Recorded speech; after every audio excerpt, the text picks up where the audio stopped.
جب تمہارے پروردگار نے فرشتوں سے کہا کہ میں مٹی سے انسان بنانے والا ہوں، جب میں اس کو درست کر لوں اور اس میں اپنی روح پھونک دوں تو اس کے آگے سجدے میں گر پڑنا۔ سو تمام فرشتوں نے سجدہ کیا مگر ابلیس کہ وہ اکڑ بیٹھا اور کافروں میں ہو گیا۔ اللہ نے فرمایا کہ اے ابلیس، جس شخص کو میں نے اپنے ہاتھوں سے بنایا اس کے آگے سجدہ کرنے سے تجھے کس چیز نے منع کیا؟ کیا تو غرور میں آ گیا یا اونچے درجے والوں میں تھا؟ بولا کہ میں اس سے بہتر ہوں کہ تو نے مجھ کو آگ سے پیدا کیا اور اسے مٹی سے بنایا۔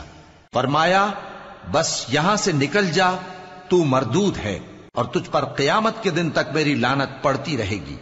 کہنے لگا کہ میرے پروردگار، اچھا تو مجھے اس روز تک کہ لوگ اٹھائے جائیں مہلت دے۔ فرمایا کہ تجھ کو مہلت دی جاتی ہے اس روز تک جس کا وقت مقرر ہے۔ کہنے لگا کہ مجھے تیری عزت کی قسم، میں ان سب کو بہکاتا رہوں گا سوائے ان کے جو تیرے چنے ہوئے بندے ہیں۔ فرمایا ٹھیک ہے، اور میں ٹھیک ہی کہتا ہوں کہ میں تجھ سے اور جو ان میں سے تیری پیروی کریں گے سب سے جہنم کو بھر دوں گا۔